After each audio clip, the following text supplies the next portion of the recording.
इस लेक्चर में chapter 3 the atomic structure से रिलेटेड पास पेपर के मल्टीपल चॉइस क्वेश्चंस को डिस्कस करा जाएगा। डिस्चार्ज ट्यूब एक्सपेरिमेंट से related questions. Question number 1, in discharge tube experiment positive rays are produced from the anode, from the cathode, by the passing of current, by the ionization of gas. Discharge tube experiment में positive rays produce होती हैं by the ionization of gas. इस सवाल के लिए correct option है cathode rays से related questions. Question number 2, charge to mass value of electron is what. ये चार ऑप्शंस गिवन है। चार्ज टू मास रेशो पूछ रहा है इलेक्ट्रॉन के लिए। इलेक्ट्रॉन का चार्ज होता है 1.6 exponent minus 19 coulomb. Mass of electron होता है 9.1 एक्सपोनेंट माइनस 28 ग्राम। 1.6 एक्सपोनेंट माइनस 19 ये चार्ज की वैल्यू आ गई। मास ऑफ इलेक्ट्रॉन की वैल्यू है 9.1 एक्सपोनेंट माइनस 28। जब हम इस वैल्यू को सॉल्व करेंगे चार्ज ओवर मास की वैल्यू आ जाएगी, ई बाय एम वैल्यू आ जाएगी इलेक्ट्रॉन के लिए। तो इन चार ऑप्शन में से इस सवाल के लिए करेक्ट ऑप्शन है 1.7 exponent 8 coulomb per gram. Question number 3, the E upon m ratio of beta rays resembles with this: electron, proton, neutron, positron। E by m ratio electron के लिए ग्रेटर होती है as compare to the E by m values of proton। E by m ratio of electrons do not depend on the nature of gas। Electrons के लिए E by m ratio constant होती है। इसी तरह से E by m ratio for protons depend on the nature of gas. ये बात हम जानते हैं कि बीटा रेज को इलेक्ट्रॉन्स कहा जाता है, तो E by M ratio of beta rays electrons की E बाय एम वैल्यू से रिजेम्बलेंस रखती होंगी। इस सवाल के लिए करेक्ट ऑप्शन है इलेक्ट्रॉन। एनोड रेज या फिर कैनाल रेज से related questions. Question number 4, the particle having a mass 1836 times that of the electron is what? Neutron, proton, meson, hyperon. ये जो मास गिवन है ये मास है प्रोटॉन के लिए। तो प्रोटॉन का मास 1836 टाइम्स हैवियर होता है then the mass of electron.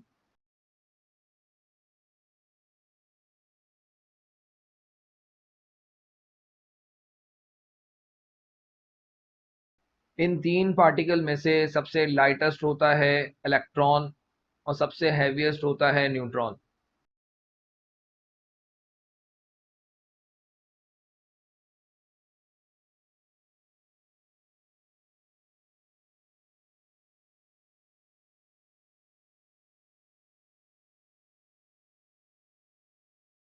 Question number 5, positive rays are called what?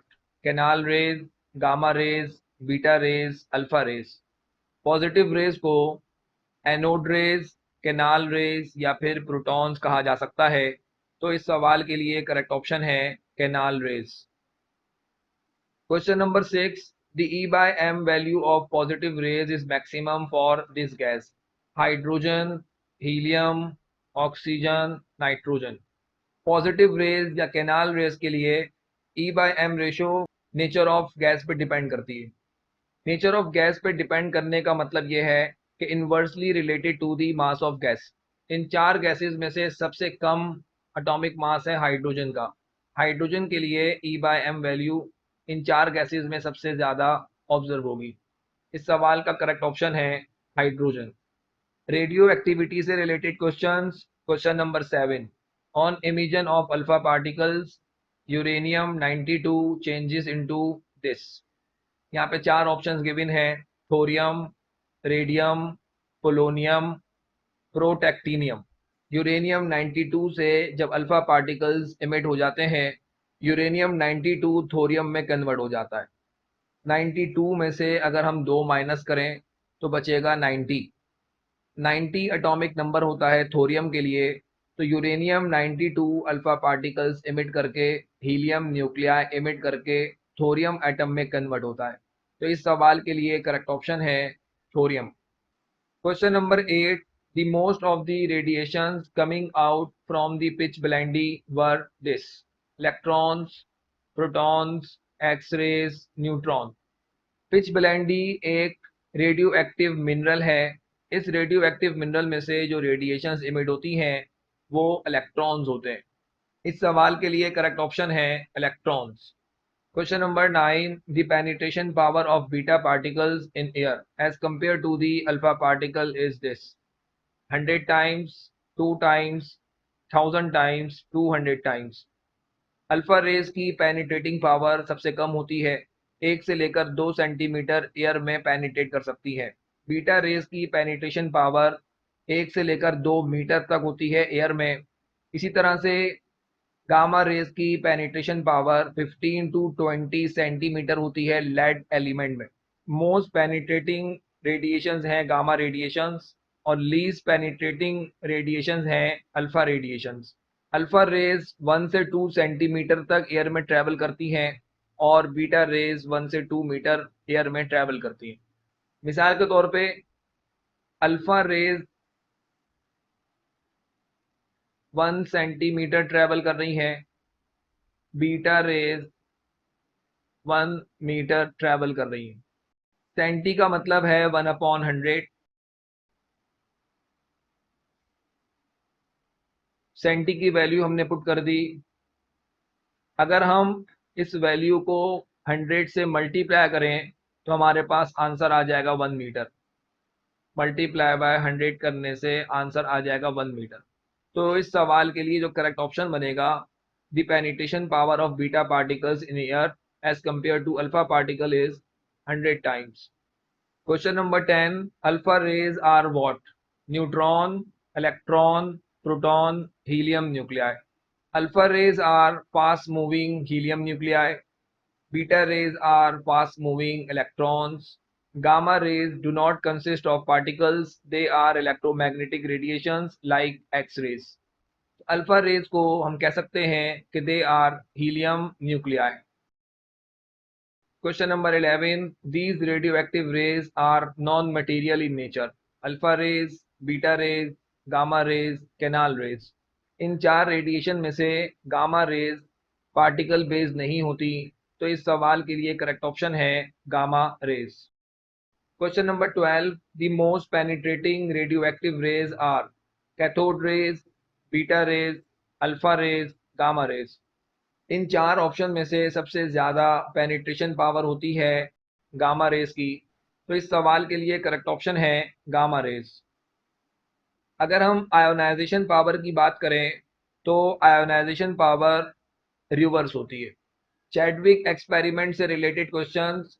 In Chadwick experiment alpha particles were bombarded on beryllium, boron, bromine, carbon. ये इक्वेशन रिप्रेजेंट कर रही है अल्फा पार्टिकल्स की bombardment को, तो इस सवाल के लिए करेक्ट ऑप्शन होगा beryllium.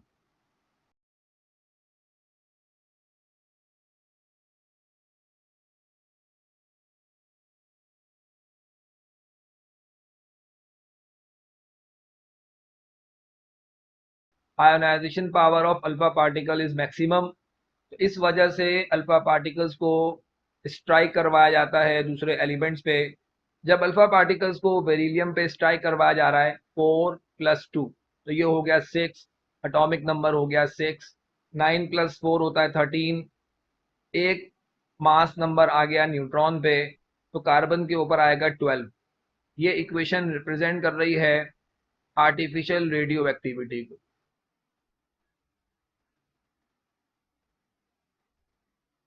Question number 14. In the given equation x is what. ये चार ऑप्शंस यहाँ पे गिवन है, हीलियम न्यूक्लियाई या फिर अल्फा पार्टिकल्स जब बेरिलियम पे स्ट्राइक करेंगे, तो ये जो एक्स है ये एक्स होगा कार्बन 12। तो इस सवाल के लिए करेक्ट ऑप्शन है question number 15. Chadwick experiment shows the presence of this electron, proton, neutron, positron. Chadwick experiment से न्यूट्रॉन की प्रेजेंस का पता चलता है। इस सवाल के लिए करेक्ट ऑप्शन है न्यूट्रॉन। प्लैंक्स थ्योरी से related question. Question number 16. The value of Planck's constant H is this. ये चार ऑप्शन गिवन है। प्लैंक्स कांस्टेंट की एसआई यूनिट में value 6.625 exponent -34 joules second. Planck's constant की सीजीएस सिस्टम में value 6.625 exponent -27 erg second. यहाँ पे ये जो पहली वैल्यू है इसमें सिर्फ ESU यूनिट दिया हुआ है, इलेक्ट्रोस्टैटिक यूनिट, ये तो चार्ज की वैल्यू होगी, ये ऑप्शन यहाँ पे एप्लीकेबल नहीं है। इस यूनिट से हमें मालूम चल रहा है कि ये जो भी वैल्यू है ये मास के लिए है, तो ये ऑप्शन भी यहाँ पे एप्लीकेबल नहीं है। इसी तरह से ये यूनिट यहाँ पे गिवन है किलोग्राम, ये भी मास को रिप्रेजेंट कर रहा है। तो इस सवाल के लिए करेक्ट ऑप्शन है 6.625 एक्सपोनेंट -34 जूल सेकेंड। स्पेक्ट्रम से related question, question number 17। The colour of light depends upon its what? Wavelength, velocity, source, speed. Light का कलर डिपेंड करता है लाइट की वेवलेंथ पे। इस सवाल के लिए करेक्ट ऑप्शन होगा wavelength. Question number 18। The colour has the shortest wavelength in the visible spectrum of light. ये चार कलर यहाँ पे गिवन है और पूछ रहा है कि इन चार कलर में से किस कलर की शॉर्टेस्ट वेवलेंथ है। प्रिज्म से जब लाइट गुजरती है तो लाइट जो है वो स्प्लिट हो जाती है अपने डिफरेंट कंपोनेंट्स में। वाइट लाइट से बनने वाला कंटिन्यूस स्पेक्ट्रम, जिसमें हम देख सकते हैं violet, indigo, blue, green, yellow, orange and red colours. Single wavelength वाली लाइट को हम मोनोक्रोमेटिक लाइट भी कहते हैं। रेड लाइट लीस्ट डेविएटेड होती है, यहाँ पे हम देख सकते हैं रेड कलर सबसे ऊपर मौजूद है, जबकि मोस्ट डेविएटेड है वॉयलेट कलर। इसी तरह से रेड कलर लीस्ट एनर्जेटिक है, जबकि वॉयलेट कलर की जो एनर्जी है वो मैक्सिमम होगी, मोस्ट एनर्जेटिक लाइट होगी वॉयलेट। रेड कलर लाइट की फ्रीक्वेंसी भी लीस्ट है क्योंकि एनर्जी और फ्रीक्वेंसी का डायरेक्ट रिलेशन होता है, जबकि रेड कलर लाइट के लिए जो वेवलेंथ है वो लॉन्गेस्ट है। फ्रीक्वेंसी और वेवलेंथ का इन्वर्स रिलेशन होता है। वॉयलेट लाइट की फ्रीक्वेंसी ज़्यादा है। इस सवाल के लिए येलो का ऑप्शन एप्लीकेबल नहीं होगा, ग्रीन का ऑप्शन भी एप्लीकेबल नहीं होगा। तो ये जो दो ऑप्शंस यहाँ पे हमें नजर आ रहे हैं, रेड एंड वॉयलेट, तो ये हमसे पूछ रहा है शॉर्टेस्ट वेवलेंथ किस लाइट के लिए होगी। तो शॉर्टेस्ट वेवलेंथ होगी वॉयलेट लाइट के लिए। तो इस सवाल के लिए करेक्ट ऑप्शन है violet. Question number 19। Light of this colour has the longest या फिर लार्जेस्ट वेवलेंथ। अभी हमने ये बात सीखी थी, रेड कलर की तीन चीजें लीस्ट होती हैं, deviation least, energy least, frequency least. Violet colour के लिए most deviated, most energetic, most frequent. इस सवाल के लिए करेक्ट ऑप्शन होगा red. Question number 20। The number of waves travel per 1 centimeter distance is what? Wavelength, wave number, wave function, frequency. Wave number is the number of waves in a unit distance.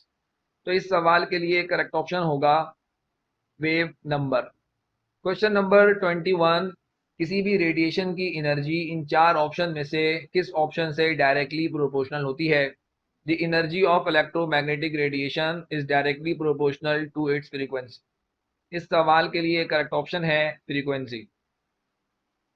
Question number 22। The number of waves passing through a certain point in 1 second is called what? Wavelength, frequency, velocity, wave number. तो ये definition है frequency की। Frequency is the number of waves passing through a certain point in 1 second. इस सवाल के लिए correct option है frequency. Question number 23. This spectrum behaves as fingerprint for the identification of any element. Continuous spectrum, line spectrum, absorption spectrum, emission spectrum. Line spectrum fingerprint के तौर पे behave करता है for the identification of any element. तो इस सवाल के लिए करेक्ट ऑप्शन होगा लाइन स्पेक्ट्रम। एक्स रेज से related questions. Question number 24. These rays are electromagnetic radiations. Cathode rays, positive rays, gamma rays, alpha rays. दो रेडिएशंस ऐसी हैं जो कि इलेक्ट्रोमैग्नेटिक इन नेचर होती हैं, X rays and gamma rays. Gamma rays का option मौजूद है, तो इस सवाल के लिए करेक्ट ऑप्शन है gamma rays. Question number 25। Roentgen rays are also called what? X rays, beta rays, alpha rays, gamma rays. Roentgen scientist का नाम है, इस साइंटिस्ट ने एक्स रेज को डिस्कवर किया, तो इसीलिए एक्स रेज को रोएंटगन रेज भी कहा जाता है। बोहर्स थ्योरी से related questions, the potential energy of an electron can be denoted by this. ये चार ऑप्शन गिवन है। Potential energy of an electron हम रिप्रेजेंट कर सकते हैं minus Z E square upon R. इस सवाल के लिए करेक्ट ऑप्शन है minus Z E square upon R. Question number 27, angular momentum of the electron in an orbit is equal to this. ये चार ऑप्शंस गिवन है। According to Bohr's postulate, angular momentum बराबर होता है NH अपॉन 2 पाई। तो इस सवाल के लिए करेक्ट ऑप्शन है question number 28, an electron is said to be excited when it loses energy, jumps to a higher orbit, jumps to a lower orbit, enters the atom. किसी इलेक्ट्रॉन को हम कब कह सकते हैं कि वो एक्साइटेड है? जब वो एनर्जी गेन करे और जंप कर जाए हायर ऑर्बिट में। ऐसी कंडीशन में इलेक्ट्रॉन को एक्साइटेड इलेक्ट्रॉन्स कहा जाता है। तो इस सवाल के लिए करेक्ट ऑप्शन है jumps to a higher orbit. Hydrogen spectrum से related question, question number 29, in the hydrogen atom spectrum the series of line obtained when electron jumps from higher orbit to the first orbit. Lyman series, Balmer series, Paschen series, Brackett series. किसी भी higher orbit से electron jump करे first orbit पे, spectrum की इस series को Lyman series कहा जाता है। Lyman series belong to ultraviolet region. इस सवाल के लिए करेक्ट ऑप्शन है Lyman series. Question number 30, this series of line is produced when electron jumps from the fourth orbit to the second orbit. Lyman, Balmer, Brackett, Paschen. Hydrogen spectrum में higher orbit से electron jump करके second orbit पे आ जाए तो बनने वाली series को बाल्मर सीरीज कहा जाता है। Balmer series belong to visible region और इसकी रेंज है 4000 एंगस्ट्रॉम टू 8000 एंगस्ट्रॉम। इस सवाल के लिए करेक्ट ऑप्शन है Balmer series. Question number 31, Balmer series lies in this region, ultraviolet region, visible region, infrared region, far infrared reason.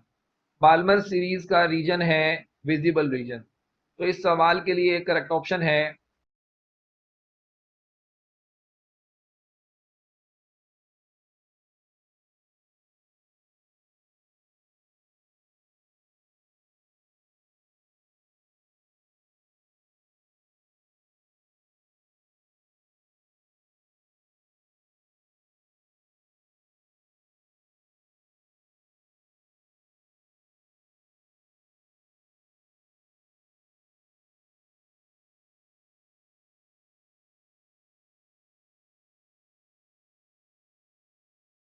Lyman series का region होता है अल्ट्रावायलेट, पास्चन सीरीज का रीजन होता है infrared, Brackett and Pfund series का region होता है far infrared.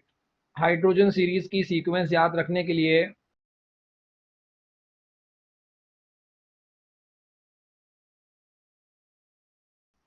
L, B P, B P. L से है लाइमन सीरीज, बी से है बाल्मर सीरीज, पी से है पास्चन सीरीज, बी से है ब्रैकेट सीरीज, पी से है पीफंड सीरीज।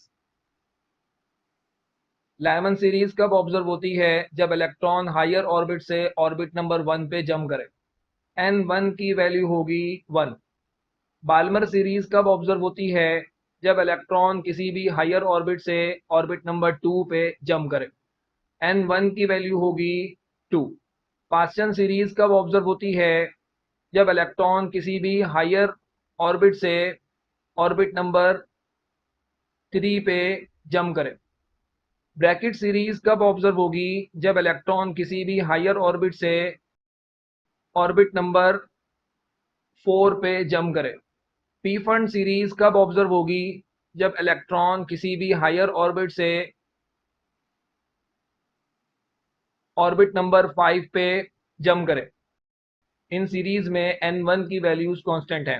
हेजनबर्ग अनसर्टेनिटी प्रिंसिपल से related questions, question number 32, Bohr's atomic model is contradicted by Planck's quantum theory, Chadwick experiment, Heisenberg uncertainty principle, Faraday's law. Bohr's का atomic model Heisenberg uncertainty principle से contradict किया गया। इस सवाल के लिए correct option है Heisenberg uncertainty principle. Question number 33, the uncertainty principle is applied to aeroplane, cricket ball, electron, earth. तो इस सवाल के लिए करेक्ट ऑप्शन है इलेक्ट्रॉन।